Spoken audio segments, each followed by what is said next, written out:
안녕하세요. 오랜만에 우리 한 자리에서 함께 예배드릴 수 있게 돼서 너무 감사한 것 같습니다. 저만 감사하죠. 너무 감사하게도 상상스러운 말씀을 함께 보게 돼서 좋은 것 같아요. 지난주는 정말 천국의 행복론에 대해서 이야기했죠. 세상 사람들의 행복이 아니라 천국의 행복론. 한 주간 동안 천국의 행복을 많이 누렸을 줄 믿습니다. 오늘은 예수님께서 친히 증거하시는 천국의 윤리관에 대해서, 천국 시민의 윤리관에 대해서 배우겠습니다. 우리가 말씀을 보면은 예수님이 정말 바리새인과 서기관과 바리새인들보다 너희 의가 더 나아야 된다. 이게 충격을 제자들 받을 수도 있을 것 같아요. 그런데 그거에서 멈추지 않았죠. 48절이죠. 우리를 향한 하나님의 수준은 48절이죠. 우리 함께 읽어보겠습니다. 시작.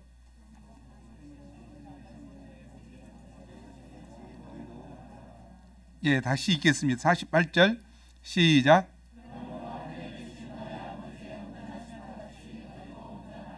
와, 우리의 수준이 어디까지입니까? 우리의 수준은 세상 사람, 조금 착한 우리 바나마 목자하고 비교해서 하는 이런 정도입니까? 우리의 수준은 그거 아닙니다. 하나님은, 예수님은 너희 아버지의 온전하심 같이, 와, 너희 아버지의 온전하심 같이 너희도 온전하라. 우리의 수준은 어디입니까? 우리의 비교 대상은 누구입니까? 우리의 수준은 아버지의 온전하심입니다. 우리의 비교 대상은 누구입니까? 하나님의 백성으로서 하나님이십니다. 와, 대단한, 영접합니까? 이거 영접 안 하면 안 되죠. 예수님의 말씀이다니까요. 예수님이 권위로 말씀하셨어요. 여기는 뭐가 필요합니까? 우리 자신을 스스로 보면 우리는 도저히 이룰 수 없는 자이죠. 우리는 오히려 뭐하고 가깝습니까?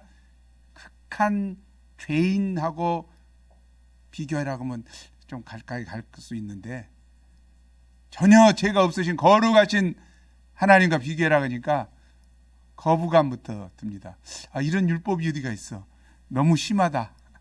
그러나 예수님은 율법으로 주신 것이 아니고 우리를 향한, 천국 시민을 향한 예수님의 소원이죠. 그렇게 되면 좋겠다. 그런 수준으로 성장해 가라.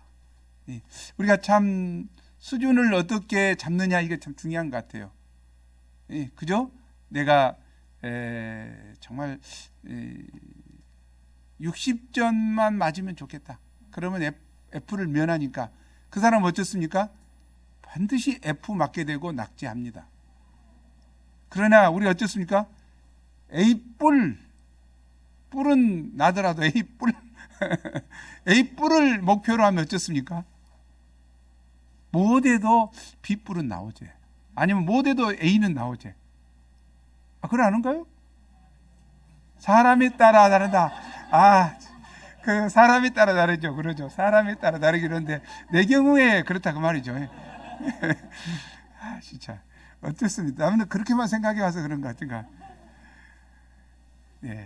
그러나 예수님은 사람에 대해서 그렇게 하신다고 하지 않으셨어요. 너희들, 무리들에게 했죠. 사람에 대해서 너는 D, 너는 뭐 이렇게 하지 않으셨어요. 모두 다 아버지의 온전하신 같이, 아멘. 아버지의 온전하신 같이 너희도 온전하라. 사실은 신약의 성도들이, 신약은 굉장히 참 예수님의 은혜로 구원받았다고 생각하니까 결과가 어떻게 됐나? 구약의 성도들처럼 정말 말씀대로 살고 의롭게 살고 하는 것을 다 없애버리고 은혜로 산다는 점에서 뭡니까? 하향 평준화가 되어버렸어요. 평준화. 은혜로 산다고 해서 말씀대로 살지 않고 그냥 도덕적 기준이 떨어져 버렸다는 거죠. 그 결과로 어떻게 됐습니까? 오늘날 교인들이 욕 얻어먹는, 신자라고 해서 별것 있나 이렇게 된다. 사실은 신자는 엄청난 사람입니다. 그런데 신자의 도덕성이, 윤리관이 하향으로 가버리니까 또 신자는 조금 착하면 되는 정도로, 조금 이러면 되는 정도로만 이렇게 하기 때문에 우리가 하향 평준화가 됐어요. 이것은 심각한 문제라고 생각합니다. 오늘 말씀을 통해서 예수님은 우리를 어떤 소원을 두고 우리를 바라보고 계시는가 깊이 영접하는 시간이 되면 좋겠습니다. 제1부 더 나은 제자의 의. 우리 17절을 함께 읽어보죠. 시작.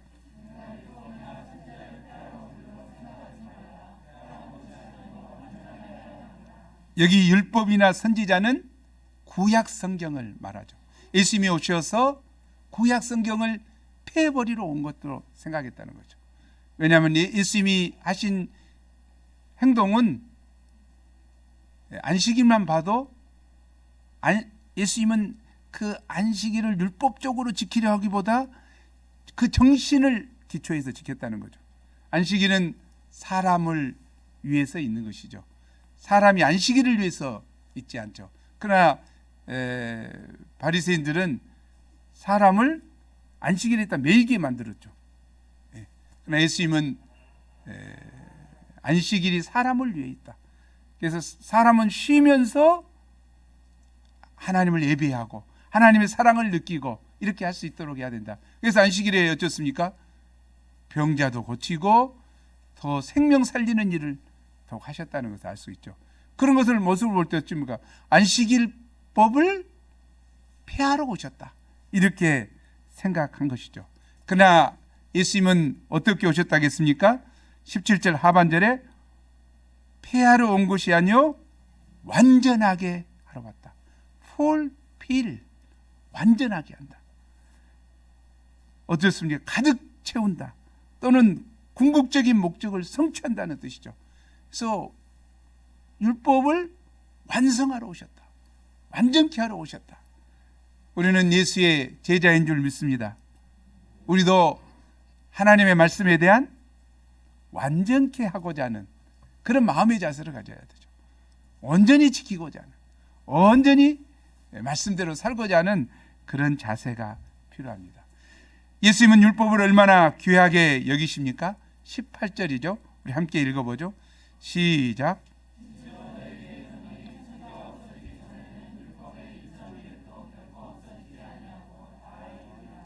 와, 율법의 1.1획도 결코 없어지지 않고 다 이루리라. 이것은 구약 성경의 한 말씀이라도 세상이 끝나기 전에는 결코 폐하지 않고 반드시 성취된다는 것을 말해줍니다. 역사적으로 성경처럼 수많은 비판과 순환과 박해를 받아온 책은 없습니다. 성경은 수많은 사람들에 의해 조롱거리가 되기도 하고 신학자들에 의해 갈갈이 찢기고 난도질을 당하기도 하였습니다. 신학자들이 그랬죠. 자기 나름대로 마음대로 했다는 거죠. 특히 프랑스의 계몽주의 철학자 볼테르는 계몽주의 되니까 인본주의가 되니까 앞으로 100년 후에는 누구든지 성경을 보기 위해서는 박물관에 가지 않으면 안 될 것이다 라고 예언을 했습니다. 박물관에 가서. 그러나 정확히 100년 후부터 오늘날까지 바로 그 볼테르의 집이 성경을 출판하는 성서공회가 되어 매 초마다 한 권의 성경책이 출판되어 전 세계에 보급되고 있습니다. 참 오랜 세월 동안 성경은 베스트셀러 중에 베스트셀러입니다. 성경은 인간을 죄와 죽음과 사단의 권세에서 구원하는 구원의 책입니다. 인류 역사상 성경을 깊이 사랑하고 연구한 개인이나 민족치고 영육간에 축복받지 아니한 경우가 한 번도 없습니다. 성경은 하나님의 말씀이므로 신성하고 거룩하고 절대적입니다. 여기에 우리 인간이 함부로 범할 수 없는 성경의 절대적인 권유가 있습니다. 그래서 예수님은 말씀하십니다. 19절이죠. 우리 함께 읽겠습니다. 시작.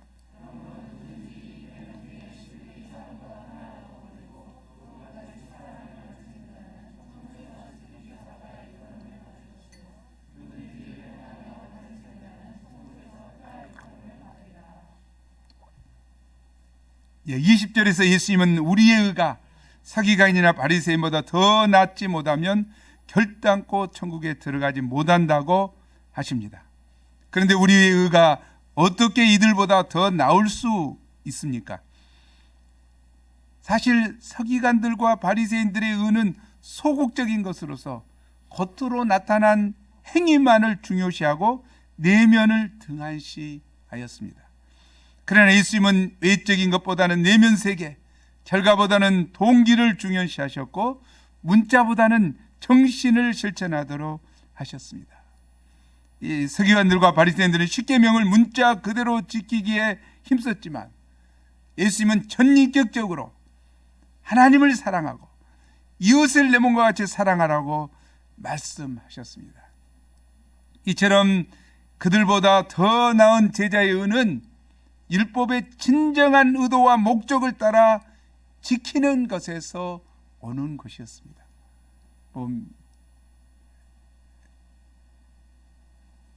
이는 왕이신 예수님께서 심령에 오심으로 예수님의 통치를 받게 된 제자들은 은혜에 의지하여 성령님의 다스리심과 도우심으로 인해서 말씀을 지킬 수 있습니다. 아멘. 예, 성령의 도우심이 정말 중요하죠. 신약 성도들의 특징은 성령이 도와주신다는 거죠. 우리 어디 계셔서, 성령이 어디 계셔서? 우리 마음에 계셔서, 우리와 안에 계셔서 우리에게 말씀을 행할 수 있는 힘을 주시고 능력을 주시고, 그래서 말씀을 지켜갈 수 있다는 거죠. 그래서 바리새인과 서기관들의 의보다 더 은혜의 기초에서, 사랑의 기초에서, 정신의 기초에서 말씀을 지키기 때문에 더 나은 의를 가질 수 있다는 것이죠. 그것을 실제적으로 예수님은 6가지 예를 들어서 우리에게 설명해 줍니다. 우리 6가지 예를 통해서 정말 우리가 이 예수님의 말씀을 쫓아 사는 것이 더 나은, 서기관과 바리새인보다 나은 의를 이룰 수 있음을 알아야 되겠습니다. 제2부 아버지의 온전하심과 같이 21절에서 48절입니다. 첫째, 살인에 대한 계명 21절에서 26절이죠. 21절에서 22절을 함께 읽겠습니다. 시작.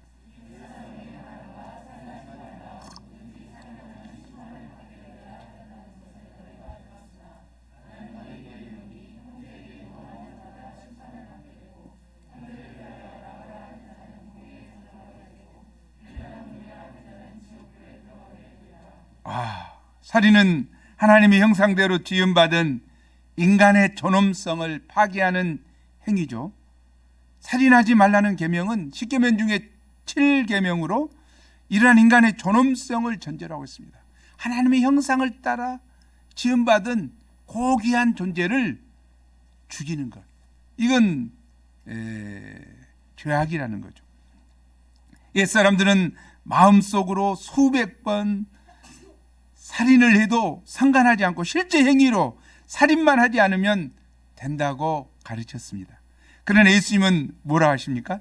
형제에 대해서 감정적으로 화를 내거나 골빈놈, 바보, 멍충이라고 욕하거나, 내가 흔히 하는 말인데 미련한 놈이라고 하며 상대방의 인격을 무시하고 정죄하는 것도 살인 행위와 동일하다고 하십니다. 예수님은 겉으로 나타난 행위보다 내면의 숨은 동기를 더 중요시 하신 것입니다. 살인의 동기가 미움 감정과 분노이기 때문에 그렇습니다.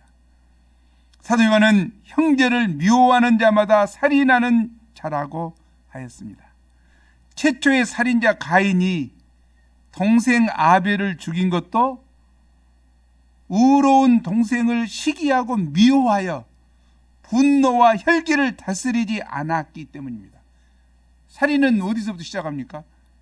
미움 감정이에요. 미움 감정. 분노와 혈기를 다스려야 돼. 그걸 다스리지 않으니까 죽이게 된다. 살인이란 단순히 육체의 생명만을 죽이는 것이 아니라 상대방의 인격을 무시함으로 마음의 상처를 주고 영적 생명을 파괴하는 것도 살인 행위라고 합니다. 우리 요즘에는 인터넷 악플로 인해서 자살로 이어지는 게 얼마나 많습니까? 그건 정말 인격적 살인이지요. 이런 자는 살인자와 동일한 심판을 받게 됩니다. 그러므로 우리는 형제를 대할 때 기본적으로 사랑을 가지고 인격적으로 대해야 합니다. 또 부정적인 말보다 긍정적인 말을 함으로써 상대방의 용기를 북돋아주고 믿음을 심고 덕을 세우기에 힘써야 합니다. 특히 누구에게? 가까운 사람일수록, 가까운 가족에게. 그러죠. 우리는 가족에게 막말해볼 자리에 막말. 그거는 안 된다는 거죠. 23, 24절을 함께 읽겠습니다. 시작.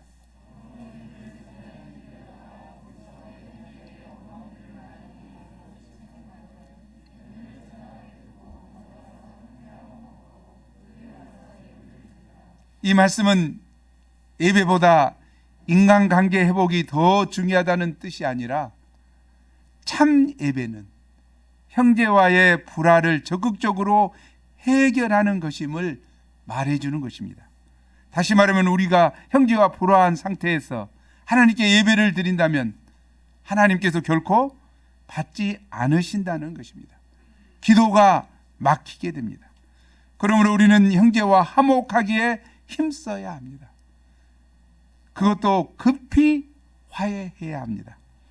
그러나 보통 자존심 때문에 화해를 잘 하지 못합니다. 화목이라는 것은 아무 문제 없이 지내는 것이 아니라 서로 마음으로부터 형제를 영접하고 사랑하고 귀히 여기는 것을 말합니다. 우리가 형제와 화목하지 않으면 하나님의 심판을 피할 수 없습니다. 둘째, 간음에 대한 계명이죠. 27절에서 30절입니다. 27절에서 30절 함께 읽겠습니다. 시작. 나는 너에게 이르노니 음욕을 품고 여자를 보는 자마다 마음에 이미 간음하였느니라. 간음이란 정상적인 부부관계가 아닌 다른 이성과 성적 관계를 맺는 것을 말합니다. 서기관들과 바리새인들은 간음하지 말라는 계명을 육체의 간음 행위에만 국한했습니다. 그들은 마음으로 몇천 번, 몇만 번 간음해도 상관하지 않고 실제로 간음 행위만 하지 않으면 계명을 잘 지키는 것으로 생각했습니다. 그러나 예수님은 음욕을 품고 여자를 보는 자마다 마음에 이미 간음했다고 말씀하십니다. 이 말씀대로 살 때 서기관과 바리새인들보다 더 나은 의가 우리에게 있게 되는 거죠. 그러죠? 예수님은 마음으로 상상으로 죄를 범한 것조차 금하셨습니다. 성욕은 하나님이 인간에게 주신 건강한 욕망입니다. 그러나 이는 결혼이라는 울타리 안에서만 허용되는 욕망입니다. 하나님이 나에게 주신 배우자 이외의 사람에게 성욕을 허용하는 것이 음욕입니다. 그런데 인간 본성이 부패함으로 우리의 욕망은 이미 음욕의 상태입니다. 문제는 이것을 품는 것입니다. 달걀은 어떻습니까? 유정란이라 할지라도 암탉이 품지 않으면 달가 그대로 있죠. 예, 그러나 유정란을 암탉이 품어버리면 뿅아리가 되는 거죠. 그처럼 우리에게 음욕이 살아있지만 이것을 지속적으로 어떤 대상에 대해서 품지만 않으면 간음까지 연결되지 않는다는 것이죠.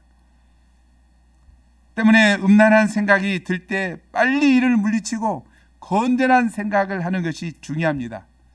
마틴 루터가 중요한 이야기를 했죠. 수많은 새가 머리 위에 날아다니지만 머리 위에 앉아서 둥지를 틀게 해서는 안 된다. 우리가 어쩌습니까? 새가 내 머리 위로 날아다니는 것을 막 예식이 욕하고 그럴 필요 없잖아요. 지 마음대로 다니죠. 그러나 내 머리에 와서 딱 앉아가지고 둥지를 틀라고 하면 어째? 이건 내가 쫓으냐? 둥지 틀고 가만 놔두냐? 이것은 내게 달려있는 거죠. 그러죠. 우리에게 온갖 헛생각이 다 올 수 있겠죠. 생각은. 그런데 생각이 들어왔다? 이거 재밌네. 하고 계속 둥지 틀도록 묵상하고 있으면 그것의 생각에 어떻게 되냐 이 말이죠. 그것은 간음으로 연결되게 된다는 거죠. 이것이 중요하죠. 음란한 생각이 들 때 이를 물리치기보다 즐기고 싶은 것이 문제입니다. 상상으로 즐기다 보면 점점 욕망이 커져서 나중에는 스스로의 힘으로는 도저히 제어할 수 없는 세력에 사로잡혀서 자신도 원치 않게 행동으로 죄를 짓게 됩니다. 엠번방 사건이 그런 거죠. 미투 사건 등을 보면 그렇습니다. 좀 안타까워요. 그죠? 이처럼 일단 음욕을 품기 시작하면 쉽게 그칠 수 없는 것이 간음입니다. 그래서 잠언 6장 27, 28절에 우리에게 경고합니다. 우리 한번 보죠. 함께 읽어보겠습니다. 시작.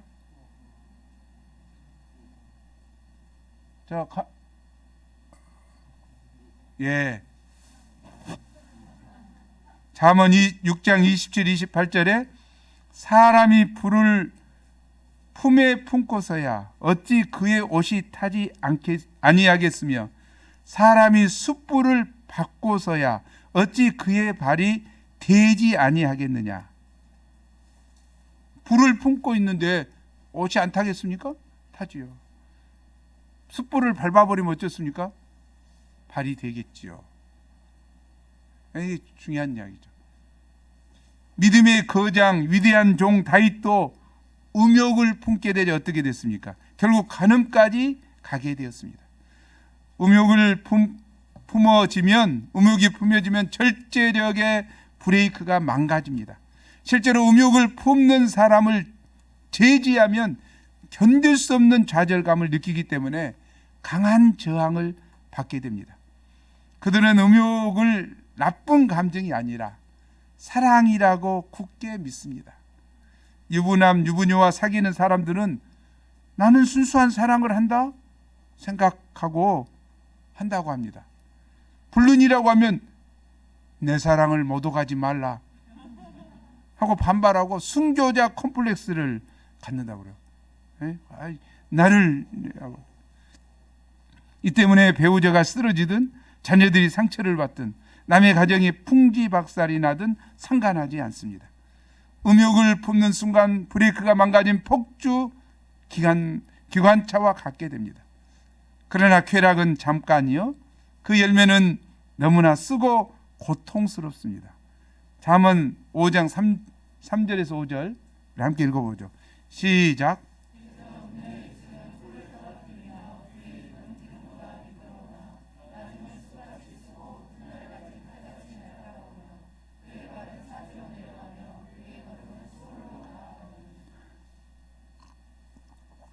이처럼 간음죄는 영혼을 파괴시킬 뿐만 아니라 스스로 지옥에 들어가게 하는 것과 같기에 절대로 간음죄를 지어서는 안 됩니다. 오늘날 우리 사회는 불륜을 미화시킨 TV 드라마나 영화나 소설이나 웹툰으로 인해서 깊이 병들어가고 있습니다. 그러나 아무리 미화시켜도 죄는 분명히 죄입니다. 나무 강판은 새 강판이 되지 않습니다. 새가 되지 않아요. 모양으로는 그들떠듯이 새처럼 하지만 그 질이 다르다는 거죠. 아무리 미화시켜도 분류는 죄죠. 우리가 건전한 인격을 형성하고 진정으로 행복한 인생을 살기를 원한다면 죄를 즐기고자 하는 마음을 부인하고 마음에서부터 죄를 짓지 않기에 힘써야 합니다. 아멘. 마음을 지키는 것이 참으로 중요합니다. 잠언 기자는 잠언 4장 23절에서 우리에게 권면합니다. 함께 읽어보죠. 시작.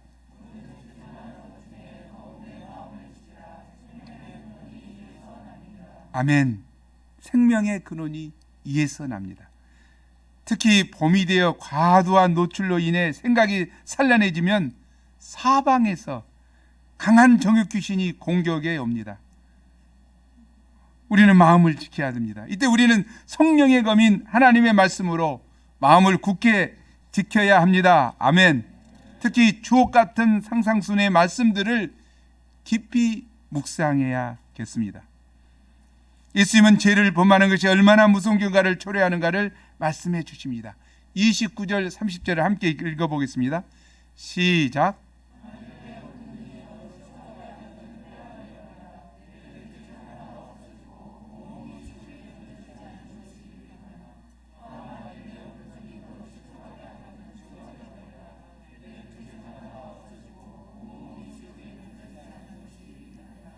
이 말씀을 문자적으로 해석한다면 몸이 성한 사람이 한 사람도 없을 것입니다. 어른손이 범죄할 때 그냥 잘라버리고 어른눈이 범죄할 때 빼버리고 그러면 옛눈 갖고 쓰다가 옛눈이 또 범죄 진짜 다 잘라져 버릴 것 같아요. 저만 그런가 모르죠. 우리는 죄가 보편화된 시대에 살면서 죄를 가볍게 생각하고 인스턴트 커피 마시듯 죄를 짓기 쉽습니다. 그러나 우리의 영적 생명을 위해서 죄는 어떤 경우에든 철저히 다루어야 합니다. 오른눈, 오른손은 우리 몸에서 아주 중요한 지체입니다. 아무리 소중한 지체라도 그것이 죄의 원인이 될 때 제거해야 된다는 것입니다. 우리는 지체를 찍어내버리듯, 찍어란 말이 아니고 찍어내버리듯 이런 더럽고 떨리는 마음을 가지고 정욕을 유발시키고 자극하는 것들을 적극적으로 피해야 합니다. 아멘. 코로나보다 더 징한 것이 이것입니다. 코로나 바이러스는 우리 하고자 마스크도 하고 뭐 다 하는데 이 죄, 특히 정욕죄는 끈질깁니다. 요셉이 청년 시절에 육체의 정욕을 이길 수 있었던 것은 보디발 여사가 음심이 가득 찬 눈으로 끊임없이 유혹할 때 나쁜 X 그와 함께 있지도 않았기 때문에 이길 수 있었습니다. 그는 하나님을 경외함으로 죄짓기를 두려워했습니다. 이로 인해 그는 많은 고난을 겪었지만 승리의 인생을 살 수 있었습니다. 시편 기자는 시편 119편 9절에서 이렇게 말합니다. 우리 함께 읽어보죠. 시작. 청년들만 읽어보죠. 결혼하지 않은 청년들만. 시작.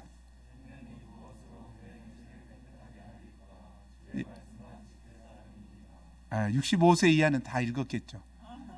청년이 65세이라겠죠. 65세 이하. 근데 결혼하지 않는 65세 이하는 다 읽어야 된다 이 말이죠. 우리가 매일 일용할 양식을 먹고 소감을 꼬박꼬박 쓰고 말씀을 읽고 힘써 기도함으로 말씀의 능력과 성령의 능력을 덧입어서 죄악된 세상을 이겨가야 합니다. 말씀을 붙들어야 합니다. 그렇지 않으면 우리도 모르게 끌려가게 돼 있어요. 네. 어디로? 지옥 불구덩이로 끌려갑니다. 때문에 바울은 젊은 디모데에게 권면합니다.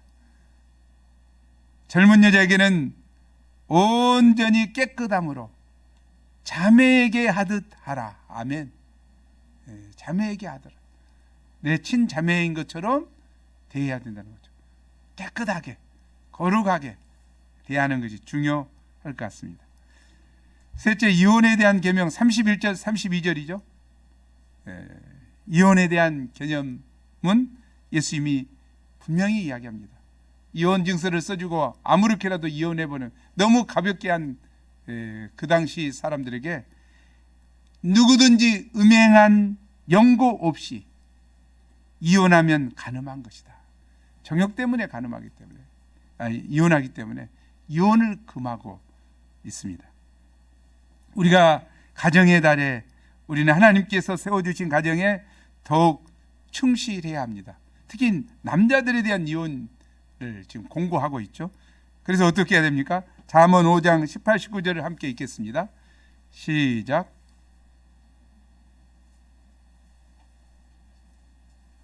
네. 시작.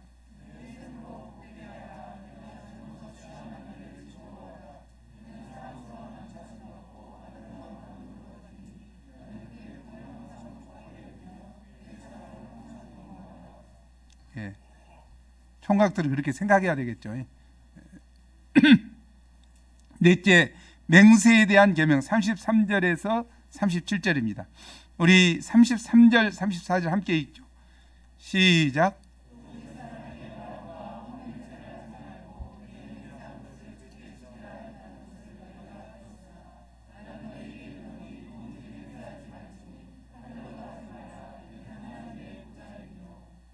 사람들은 맹세, 헛맹세라고 그랬죠. 헛맹세를 했습니다.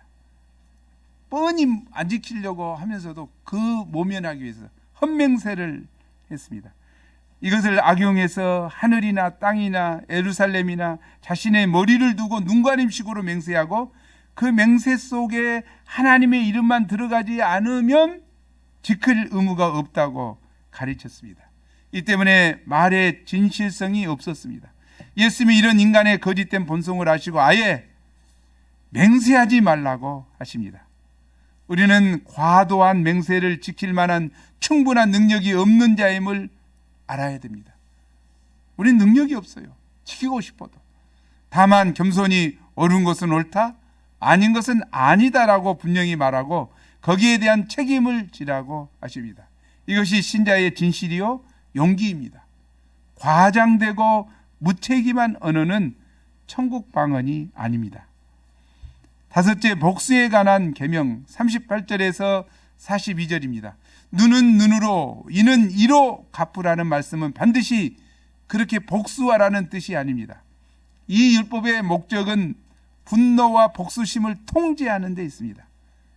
한 눈을 상하게 하면 어떻습니까? 상대방의 두 눈을 다 상하게 하고 싶고, 이빨 한 개가 부러졌으면 어떻습니까? 이빨 10개 정도는 부러뜨려야지 속이 시원합니다. 이 복수심정이죠. 우리 속담에도 있죠. 뭡니까? 가는 방망이 오는 홍두깨. 예? 대로 받고 말로 갚아준다. 이게 이 복수심이죠. 보복하고자 하는 마음이 있다는 거죠. 그래서 율법은 피해자가 이를 부러뜨렸으면 상대방 이 한 개만 부러뜨릴 수 있도록 공평의 원리를 적용하여 복수심을 통제한 것입니다. 그것이 이제 구약에 있는 율법이죠. 그래서 더 이상 하지 말고 이했으면 이만, 이 말고 이 막 그냥 뭉개뜨려 버리지 말고 하나만 이렇게 공평의 원리로 했다는 거죠. 그러나 예수님은 뭐라고 합니까? 예수님은 악한 자를 대적하지 말라고 하십니다. 대적하지 않을 뿐만 아니라 더 적극적으로 오른편 뺨을 치거든 왼편도 돌려대며 속옷을 가지고자 하면 겉옷까지 주며 억지로 오리를 가고자 하면 십리를 동행하라고 하십니다. 이 말씀은 정말 감당하기 어려운 말씀입니다. 예수님의 제자들은 항상 뺨만 맞고 늘 억울한 일만 당해야 할 것 같습니다. 뭐 예수님 제자 된 거 이거 뭐야 진짜 병신이네 완전히. 그런데 이 말씀은 문자 그대로 하라는 것이 아니라 적극적으로 선을 행함으로 악을 이기라는 것입니다. 우리는 뺨을 맞지는 않지만 신자로서 심한 모욕과 조롱과 핍박을 받을 때가 있습니다. 이때 우리는 자기 방어 심리가 생겨서 어디 두고 보자 하며 복수심을 품기 쉽습니다. 근데 본래 눈은 눈으로 갚으라는 말씀은 그들 중에 악을 제하도록 더 이상 악이 없어져야 된다고 하는 그런 마음에서 주신 것입니다. 그러나 악은 악인에게서 나오기 때문에 계속 복수를 하다 보면 점점 악이 강해지죠. 악이 악순환하게 됩니다. 교만은 뭘로 이길 수 있습니까? 겸손으로만이 이길 수 있는 것처럼 악은 선으로만이 이길 수 있습니다. 사실 모든 다툼은 상호작용이 있죠. 서로 뭔가 조금씩 잘못한 것이 있습니다. 그런데 서로 네 잘못이다고 내 잘못이다고 이렇게 하게 되면 어떻게 됩니까? 고소하고 뺨을 치며 이렇게 하면 악감정이 생기죠. 악감정이. 복수의 악순환은 끊이지 않습니다. 계속됩니다. 누군가가 한쪽에서 그래 내 잘못이다야 하면은 이제 끝나는 거죠. 이게 한쪽에서 손으로 악을 이겨야 종결됩니다. 그렇게 할 수 있는 역량은 바로 탁월성을 가진 예수님의 제자들에게 있다고 예수님은 말씀하십니다. 너희는 악한 자를 대적하지 말라. 대적하지 말고 오른밤 치면 왼밤 돌려대고 이렇게 해라. 손으로 악을 이기라고. 누가? 세상 사람들이 그렇게 하냐고요. 누가 그렇게 하라고요? 제자가 하는 거 아니에요. 여러분들이 하라고요. 그래 제자된 우리들이지. 제자된 우리 누가 해라고요? 내가 해라. 내가 해야 되겠죠. 내가. 여섯째, 원수 사랑에 관한 계명 43절에서 47절입니다. 43절 44절을 함께 읽겠습니다. 시작.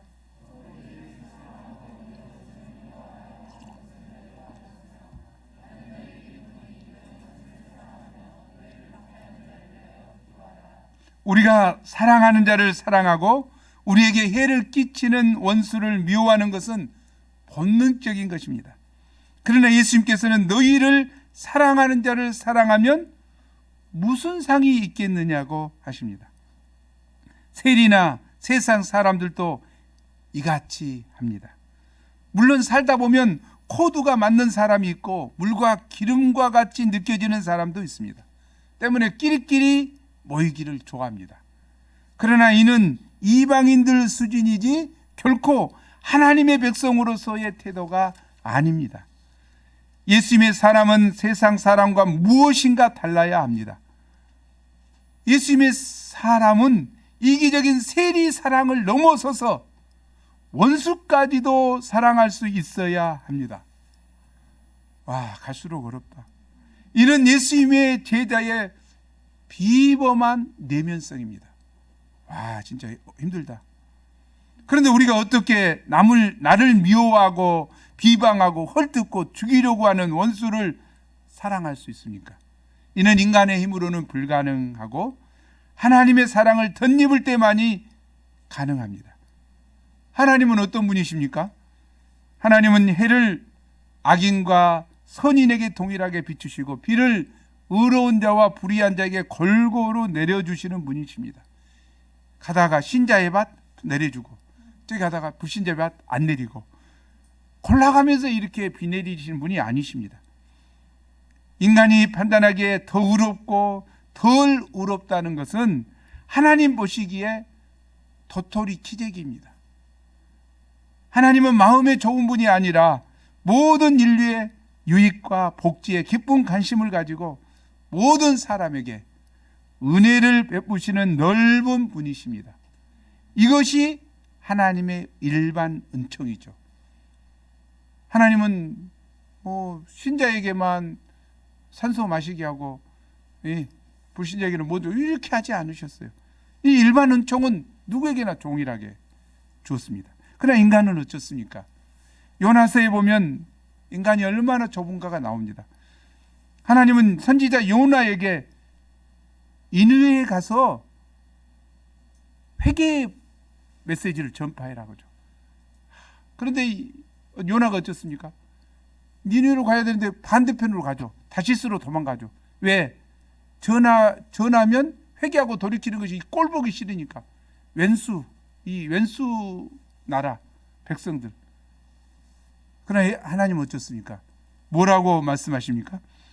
하나님은 좌우를 분별하지 못하는 12만 명과 심지어는 그 가축들까지 사랑하고 아끼셨죠. 그래서 그들이 회개하고 돌이키기를 원하셨다. 이것이 하나님의 마음이에요. 뭐 죄인들이 그냥 멸망당하기를 좋아하고 기뻐하고 이거 아니죠. 우리도 죄인들이 그냥 화수상 망한 것을 기뻐하면 그거 안 되죠. 그거 세상 사람 수준이에요. 원수들이 한 것은. 우리는 이런 정말 자들을 아끼실 뿐만 아니라 하나님께서는 우리가 끊임없이 하나님을 대적함에도 불구하고 파멸해가는 우리 영혼을 불쌍히 여기셔서 사랑하는 독생자까지도 아끼지 않고 우리 죄를 위해 십자가에 내어 주셨습니다.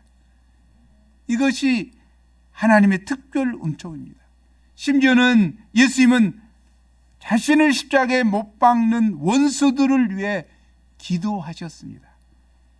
아버지, 저들을 사하여 주옵소서. 자기들이 하는 것을 알지 못합니다. 예수님이 얼마나 고통스러웠겠어요. 대못에 박혀보세요. 가시에만 박혀도 그냥 아파 죽겠는데 대못에 굵은 대못에 박혀서 그것에 의존해서 내가 서 있다고 생각해 보세요. 얼마나 힘들겠습니까? 그러면 야 이놈들아, 내가 무슨 잘못이 있길래 이렇게 하냐, 내가 너희 병 고쳐주고 다 했는데 하고 이게 악담이 나오기 쉽습니다. 그러나 그런 고통 가운데서도 그들을 불쌍히 여기신 예수님의 십자가 사랑이 참으로 은혜롭습니다. 그런 십자가의 사랑을 덧입은 우리에게 예수님은 요한일서 3장 16절에서 말합니다. 요한일서 3장 16절 함께 읽어보죠. 시작.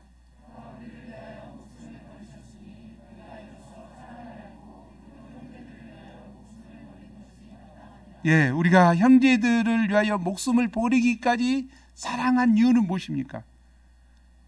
하나님이 우리를 자기 독생자를 십자가에 못 박혀 죽기까지 사랑하셨기 때문에 그 사랑이 감동될 때 우리가 조금 용서할 수 있을 것 같아요. 나 같은 죄인을 위해 목숨을 버리신 예수님의 십자가 사랑을 깊이 묵상할 때 우리가 어떤 사람도 영접하고 사랑할 수 있습니다.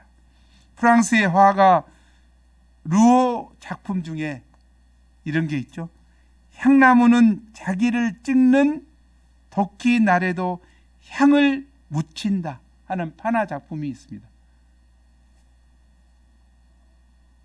예수님의 십자가를 묵상하며 만든 작품이라고 합니다. 향나무는 어떻습니까? 자기를 괴롭히고 아픔을 주는 도끼날이 자기 향나무를 팍 찌르죠. 그러면 그곳에 독을 묻히는 것이 아니라 오히려 향을 묻혀준다는 것입니다. 예수님의 십자가는 바로 그 사랑의 향나무입니다. 잔인한 로마 군병들이 창으로 옆구리를 찌르고 양손에 대못을 박았지만 예수님은 심판의 불이 아니라 사랑의 물과 피를 쏟아내셨습니다. 저주의 욕설이 아니라 용서의 기도를 해주셨습니다. 그 예수님의 사랑의 향기 때문에 미움과 저주, 원한으로 가득한 세상에 사랑의 향기가 풍겨나게 되었습니다. 미움과 보복, 저주의 고리를 끊고 용서와 사랑의 역사를 시작하게 되었습니다.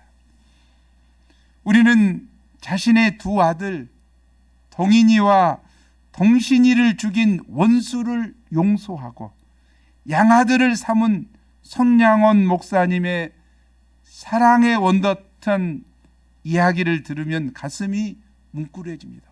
어떻게 자기 두 아들을 죽인 자를 용서하고 양아들 삼을 수 있을까? 또 선교사인 자신의 남편들을 창으로 찔러 죽인 엘콰도르의 와오다니족을 돕기 위해 젊은 가부 아내들이 애들과 함께 그곳에 들어가서 그들을 품고 사랑으로 섬긴 슈라죠. 이것은 창끝이라는 영화, 정말 눈시울이 뜨거워집니다. 한번 봐보세요. 그런데 그들이 어떻게 그렇게 할 수 있었는가? 어떻게 그렇게 원수 같은 자를 양아들 삼고, 어떻게 자기 남편을 죽인 그곳에 들어가서 그들을 복음으로 섬기고 사랑으로 섬길 수 있었는가? 향나무는 자기를 찍는 도끼 날에도 향을 묻힌다. 그 마음에 십자가에 향나무가 있었기 때문에 가능한 일일 것입니다. 하나님의 사랑은 원수조차도 사랑하게 하고 우리를 성숙한 그리스도의 사람으로 빚어 만드는 힘이 있습니다. 아멘. 혹시 지금도 마음에 용납하지 못하고 내가 받은 상처 때문에 마음이 풀리지 않는 분이 있습니까? 예수님께서 내게 베푸신 십자가 용서의 사랑을 묵상함으로 마음의 응어리를 풀 수 있기를 기도합니다. 이로써 나를 향한 하나님의 마음, 긍휼과 사랑을 덧입고 그들을 품고 사랑할 수 있기를 간절히 기도합니다. 주님은 지금도 우리에게 말씀하십니다. 너희 원수를 사랑하며 너희를 박해하는 자들을 위하여 기도하라. 결론적으로 예수님은 말씀하십니다. 48절이죠. 48절 함께 읽어보겠습니다. 시작.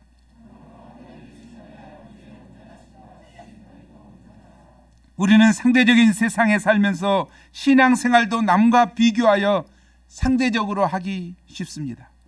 나는 그래도 너보다 낫다고 생각하고 자만심에 빠지거나 사회의 가치 기준에 맞추어서 이 정도로 신앙생활하면 양호한 것이라고 생각하고 적당히 하기 쉽습니다. 그렇게 되면 영적 성장이 멈추게 됩니다. 우리는 다른 사람이 어떻든 사회의 가치 기준이 어떻든 하나님 앞에서 절대적인 자세를 가지고 투쟁해야 합니다. 영적 성장의 목표를 상향 조정하여 하나님께 영광 돌리는 천국의 제자들이 되고자 해야 합니다. 우리의 표준은, 우리의 스탠다드는 무엇입니까? 거룩하신 하나님 아버지이십니다. 하나님은 우리 아버지가 되십니다. 속담에 그 아버지의 그 아들이라는 말같이 아들은 아버지를 닮습니다. 우리는 불완전한 육신의 아버지를 닮기보다 온전하신 하나님 아버지를 닮기에 힘써야 하는 것입니다. 이를 위해 하나님께서는 우리에게 롤 모델을 허락해 주셨습니다. 그분이 누구이십니까? 예수 그리스도. 예수 그리스도를 닮고자 예수 그리스도의 장성한 분량까지 우리가 성장하고자 할 때 연약하고 허물지고 부족한 우리가 조금 영적으로 성장할 수 있습니다. 더 나아갈 수 있습니다. 우리 주님을 만나 뵐 때까지 우리가 이 성장을 멈추지 않을 때 우리가 그리스도의 장성한 분량까지 이르게 될 줄 믿습니다. 우리가 이로 인하여 이런 성숙한 도덕관을 가지고 이 세상의 소금이요 빛의 역할을 감당하는 저와 여러분이 되기를 간절히 기도합니다. 우리 5장 48절 말씀 읽고 마치겠습니다. 시작. 그러므로 하늘에 계신 너희 아버지의 온전하심과 같이 너희도 온전하라. 하나님 아버지 귀한 말씀을 주셔서 감사합니다. 바리새인과 서기관들의 의보다 저의 의가 더 나아야 한다고 하신 주님, 아니 아버지의 온전하심 같이 제가 온전하기를 원하시는 예수님의 소원을 영접합니다. 하나님, 저희가 참 수준 낮은 삶이 아니라 참 아버지의 높은 참 윤리관을 가지고 저희도 닮고자 소원하고 투쟁하는 가운데 성숙한 내면성 있는 하나님의 종되게 축복에 주옵소서. 이로 인하여 세상의 소금과 빛의 역할을 감당하는 저희가 되게 도와주옵소서. 감사합니다. 예수 이름으로 기도합니다.